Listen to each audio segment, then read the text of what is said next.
Hi, everyone. Judge Andrew Napolitano here for Judging Freedom. Today is Monday, March 3rd, 2025. Scott Ritter is here with us on why Trump exploded on Friday in the Oval Office. But first, this. Markets are at an all-time high. Euphoria has set in. The economy seems unstoppable, but the last administration has buried us so deep in debt and deficits, it's going to take a lot of digging to get us out of this hole. Are you prepared? Lear Capital specializes in helping people like me and you grow and protect our wealth with gold. Did you know that during Trump's last presidency, gold rose 54% to a record high? If that happens again, that puts gold at $4,200 an ounce in his next term. Don't wait. Do what I did. Call Lear at 800-511-4620 or go to LearJudgeNap.com for your free gold ownership kit and special report, $4,200 gold ahead. When you call, ask how you can also get up to $15,000 in bonus gold with a qualifying purchase. Call 800-511-4620, 800-511-4620, or go to LearJudgeNap.com and tell them the judge sent you. Scott Ritter, welcome here, my dear friend. Before we get to why your views on why Trump exploded and the likely ramifications of this and what led to it, yesterday, Prime Minister Netanyahu announced after a cabinet meeting that the Israeli government would block the introduction of food, water, and medicine into the Gaza Strip in contravention of the ceasefire and in contravention of all international norms. And then just a few minutes before we went on air, Haaretz reports that under pressure from the Trump administration, he has relented. So my first question is, what do you know from your sources about this? And where do you think all this is going? I just want to remind everybody that a man named Steve Witkoff flew to the Middle East in the lead up to President Trump being sworn in. This means prior to, met with Netanyahu and told him to sit down and shut up and listen. And then he read him the Riot Act, and he said there will be a ceasefire because President Trump's agenda is agenda of peace, not war. And we know what your track record is. The president hinted at it by retweeting Jeffrey Sachs' condemnation of Netanyahu. Look, I know there's a lot of people out there that are unhappy with Trump. He sent billions of dollars of weapons. He did this, he did that, he did this, he did that, he did this. He surrounded himself with this, that, and the other thing. Until you can demonstrate that Trump is not advocating for peace, but in fact secretly advocating for war, I don't care. That's all fluff. Trump knows, I'm just going to state the straight up facts. If Israel continues to fight with the Palestinians in Gaza, the United States will not be able to extricate itself from the Middle East and will be stuck there for another 20 to 30 years, spending trillions of dollars of American taxpayers' money supporting wars that will never end. That's the exact opposite trajectory that Trump has said he wants to go on. It's also one that could lead to a war between the United States and Iran, which would be devastating to the economy that Trump's trying to build. So for all the people out there whispering that this is some secret Zionist agenda for war that Trump has sold out to Netanyahu, I just say sit down and shut up, because the fact of the matter is Trump isn't looking for a war. Trump is looking for the opposite of a conflict. He's looking for a resolution to this conflict. And the proof is every time Netanyahu flexes his stupid little pathetic old atrophied muscles, he's told to sit down and shut up by Steve Witkoff, by Donald Trump, because Trump's not looking for war. And I'll hold on to that position until which time we find ourselves in a war. And hopefully that never happens. But Netanyahu, of course, is looking for war. I mean, he foolishly made this announcement about cutting off food, water, and medicines at the cusp of Ramadan and 2 days before the Arab League is meeting in March 4. What do you expect them to be talking about tomorrow? The Arab League. Yeah. Talking about how foolish Netanyahu is, but hopefully talking about how weak they've been and how ineffective they've been and what role they could possibly play to prevent this conflict that we all fear from happening. The Arab League is part of the problem, and they haven't been part of the solution. And so it's up to the Arab League to breathe life into the counter proposal that we have spoken about. Remember when Trump put out his insane plan to put 100,000 American troops on the ground in Gaza, forcefully evict the Gazan population? And I said from the start, that's not real. What he's looking for is the counter proposal. And the counter proposal has come out, but now it needs to be fleshed out. And it needs to be fleshed out with money and political support from the Arab League. And hopefully that's what they'll be talking about, how to make this counter proposal a reality. Do you think that war is on the horizon in the Middle East the way Colonel McGregor does? No. I mean, I respect Colonel McGregor, and I think it's always important to, have to keep in the back of your mind what the possibilities are. But I will just lead off again. Donald J. Trump has said he wants peace in the Middle East. Why don't we believe him? Why don't we trust him? Why, for instance, do we all jump on and say we believe that he's looking for peace with Russia, but when it comes to the Middle East, it's all a facade. It's all a big game. He's a secret working with the Zionists to secretly do this and that and the other thing. There's nothing secretive about Donald Trump. He's in your face, and he's been in all of our face about wanting peace in the Middle East. So as long as the President of the United States, who is the commander in chief, continues to articulate that he wants peace and continues to put pressure on Netanyahu in a humiliating fashion, no one's talking about the fact that Netanyahu backed down. How does that look for a tough guy? Why do you think Trump sent Moabs and 1,800 2,000-pound bombs to Netanyahu if he doesn't want him to use them? I think what you do is you mollify the Israelis by saying, peace through strength. So here's your strength, but now we're going to seek peace. It's more difficult to get the Israelis to buy into taking a risk, taking a gamble if they feel weak. But if the Israelis look in their arsenal and say, okay, we got some bombs now, we've replenished our stockpile. So if there was a need to go to war, we feel comfortable we'd be able to do it. Therefore, we can take the risk to go down this path towards peace. I think that's what's happening here. It's basically the living manifestation of peace. Does Trump's vision of peace constitute a Palestinian state? Because Netanyahu wants to eradicate the Palestinians totally and completely and inexorably. My advice to everybody who speaks about Israel going forward to understand that Netanyahu is a finite enterprise. He will not be forever. He is not forever. He's highly unpopular in Israel right now. He's under trial for corruption, and there's several other trials waiting for it. He's dead man walking. He's holding on to political relevance right now by, doing what he can with the levers of power that are available to him. But I think the reality is that Netanyahu isn't going to be the leader of Israel much longer. And when Netanyahu goes, Israel will have to reconfigure itself. It'll be with a different political coalition that won't have the right-wing, hard right-wing, policies that Netanyahu has put forward.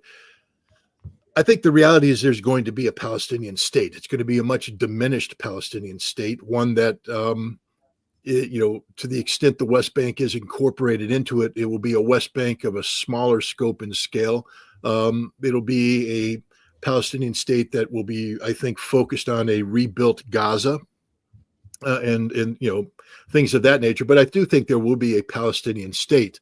I just don't think it's going to be something that the current supporters of Palestine, myself included, would like to see. I would like to see a genuine Palestinian state, not one that has been diminished by Israel. But the fact of the matter is, I think Donald Trump recognizes that in order for there to be a lasting peace, there must be something, an entity physically called Palestine.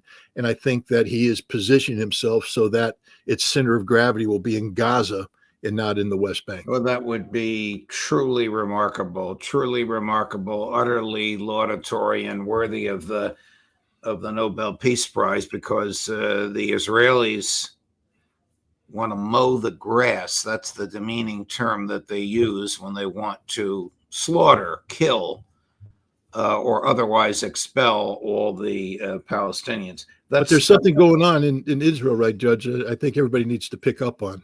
Sure. The truth telling is starting to happen. I don't know if you remember when October 7th came around. The first thing I said is this is one of the most remarkable military raids in modern history, and that Hamas has achieved a tremendous victory over the Israeli army. You did say that. You said it right here. Straight up. And that's because I'm a military analyst who actually knows what the hell he's talking about. But the political winds were not receptive to that message, and I was lambasted, attacked, whatever. Well, gosh, guys, the Israeli Defense Force has done its first initial, take on October 7th. Let's see what their conclusion is. Hamas strategically defeated Israel. The Gaza division was defeated tactically, operationally, and strategically. In short, Hamas beat Israel. That this was a tremendously effective military operation by Hamas, and they defeated the Israeli army in a stand-up fight. So the reason why I bring this up isn't just to pat myself on the back, although I'll take it. I brought it up because Israel's in the midst of examining the fundamental flaws in how it was governed, the approaches that were taken. And this has to happen. This is the first step that has to happen for Israel to realize that they cannot continue to do business as usual. This is the beginning of the deconstruction of the right-wing coalition that Benjamin Netanyahu has built, the coalition that is steadfast against a two-state solution. And I think once you dismantle this coalition, once the Israelis realign to a pragmatic, reality-based posture, the possibility of a Palestine centered on Gaza becomes more and more likely. Why did Trump explode in the Oval Office on Friday afternoon? It was going to happen no matter what. I mean, this was a setup from the beginning. Zelensky has been sabotaging a policy that the president views in existential terms. I don't know how many times the president has to say, we're talking about World War III, we're talking about nuclear weapons, we're talking about the end of all life. So this isn't a game that he's playing. He realizes the stakes that are involved, and he's trying to do, and I also want to bring up to everybody just to remind them that the European Union, NATO, Ukraine actively conspired with the Biden administration in the lead up to the 2024 election in November to put their thumb on the scale of the election to get the American people to vote against Donald Trump. Zelensky was the political enemy of Trump. J.D. Vance brought this up in the meeting. And again, Judge, I have to say, the fact that J.D. Vance spoke and the words that he spoke was not a spontaneous moment. This was a rehearsed moment. He was, like in the WWF tag team wrestling, he was waiting, and Donald Trump went, tag, you're in, boom, came in, bam, down goes Zelensky. This was pre-planned because Zelensky is the enemy. He's the enemy of peace. Europe is the enemy. NATO is the enemy. Trump knows all of this. Now, you have to be careful how you go about doing this, but this was ever since Steve Witkoff came back from Moscow, where he had a remarkable meeting on February 11th and 12th with Vladimir Putin and a guy named Kirill Dmitriev, the economist behind the Russian economic revival, and the man who has put, James Carville's words, it's the economy stupid, and brought him back into, political relevance here in the United States, where the focus is on the economy, not on military solutions. Trump had this phone call with Putin, and that phone call changed everything because that phone call injected reality into this discussion. And then Pete Hegseth went off to NATO, and J.D. Vance went off to Munich, and their job was to be disruptive.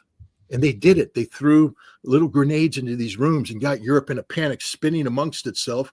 That's what you do, because this is, political maneuver warfare, the OODA loop writ large. Your job is to get them to react to you and continue that cycle of action reaction until you shoot them down and destroy them. And what we saw in the White House was the culminating moments of political maneuver warfare that was taking place, that started in NATO, started in Munich, and finished with Zelensky sitting in the White House getting the knockout blow delivered. Zelensky will not recover from this. I think today there's going to be a meeting where some strategic decisions are made. Europe right now, and they went through the motions of rallying around Zelensky, but the reality is setting in. He is the problem. And they're saying that you must go back and you must beg forgiveness from the White House. I don't think the White House is in the business of receiving that begging plea, and they're not in the business of forgiving. They're in the business of winning, and they're going to win by destroying Zelensky. I think Zelensky's on the way out, and by crushing the European Union and crushing NATO. All resistance, all these are the people that conspired together after Trump won the election to Trump-proof American policy. I'll say it again, to Trump-proof American policy. He is going to be the president, and these people conspired to come up with policies designed to shackle him, prevent him from doing his job as the commander-in-chief. Do you think Donald Trump forgets this or will forgive this? No. Donald Trump is in the midst of a revolution, a domestic revolution that we've seen manifested in the takedown of USAID, National Endowment for Democracy, and others, and a foreign policy revolution where he's redefining our relationships, where we will no longer be held captive by entities such as the European Union and NATO that openly conspire against the sitting president of the United States of America. That is intolerable, and it won't be tolerated going forward. Here's somebody who did not learn the lesson that you just so nicely articulated. Sir Keir Starmer yesterday in London. So on Saturday, met with Zelensky. On Sunday, met with Zelensky and other leaders of the European Union. And here's what he said after the meeting, cut number 1. Our starting point must be to put Ukraine in the strongest possible position now, so that they can negotiate from a position of strength. And we are doubling down in our support. Yesterday evening, the UK signed a £2.2 billion loan to provide more military aid to Ukraine, backed not by the British taxpayer, but by the profits from frozen Russian assets. And today I'm announcing a new deal, which allows Ukraine to use £1.6 billion of UK export finance to buy more than 5,000 air defence missiles, which will be made in Belfast, creating jobs in our brilliant defence sector. This will be vital for protecting critical infrastructure now and strengthening Ukraine in securing the peace when it comes. Will there be a Ukraine military left by the time those missiles are constructed? No, that it's almost it is laughable. It's a comedy. First of all, if those plans go through, those missiles don't become built until 2030. Last time I looked at the calendar, that's like 6 years or 5 years from now. So no, this is stupidity in the extreme.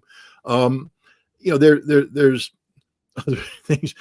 Starmer also stuttered around saying that the UK is ready to back up the security of Ukraine with boots on the ground and planes in the air.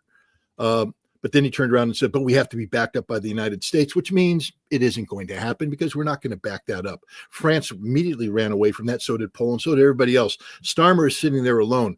You mentioned Starmer meeting with Zelensky on Saturday. Let's talk about the meeting that Starmer had with Trump right prior to that, where Trump embarrassed him, humiliated him, not once, but twice. The first time when he interrupted him and said, you think you can beat the Russians by yourself?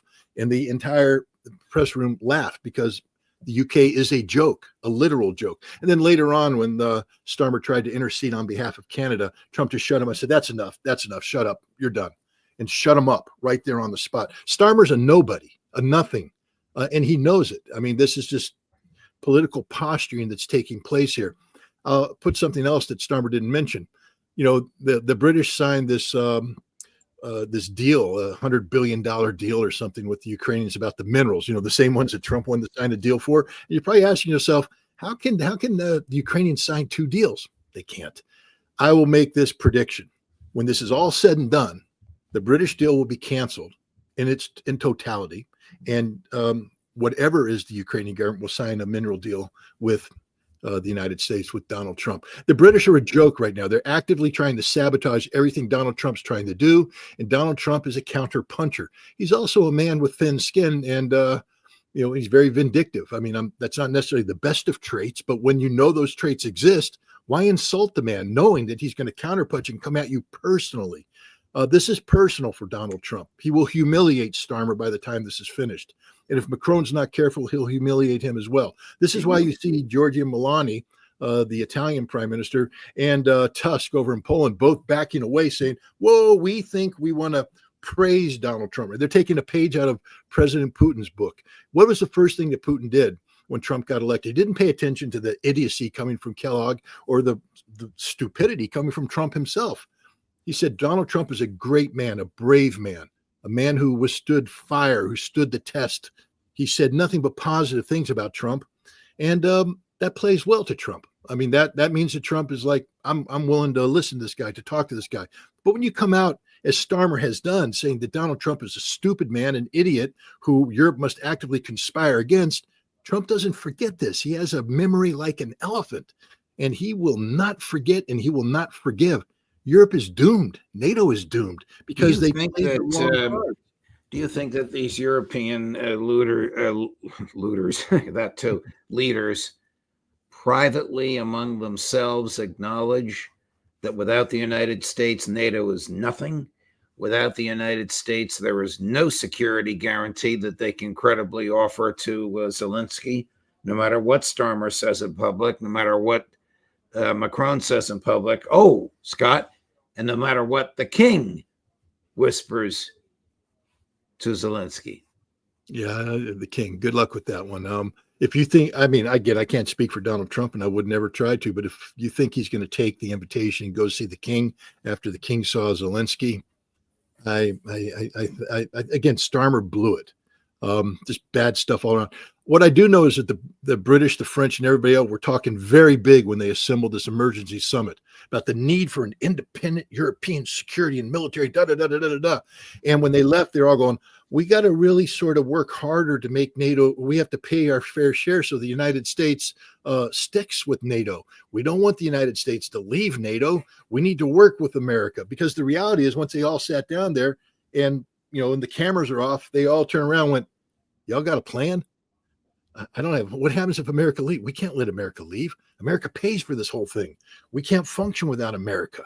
And then if we really irritate them, they'll shut our economy down. What happens is they put sanctions on us. Shut up, Ursula. You don't get to say a word, because every time she opens her mouth, she says, we're going to counter sanction. Really? Europe is going to counter sanction us. That isn't going to happen. So they're all in a panic right now. They're desperate to keep the United States in, but they've committed so much political capital to this Ukraine fiasco. But the hilarious part now is having them all say, you got to go back and apologize. You got to go back and apologize. And again, if I'm advising Donald Trump, I'll say, you do know that's just superficial. That Zelensky, if you're going to make Zelensky apologize, Mr. President, when he comes out of the car, he has to get on his knees. You strip him down into just white shrouds, and he has to crawl on his knees, licking the floor up to your boots, and then lick them, and then he can beg for forgiveness. And if you want it, give it to him. But anything less than that, he's just playing you. It's just a stupidity of him saying, "Oh, I'm sorry." Now give me. Is his life in danger in Ukraine if he even whispers the idea of a ceasefire? He's a dead man walking. He's going to die no matter what. I mean, he shouldn't go back to Ukraine, because he's in a lot of trouble right now.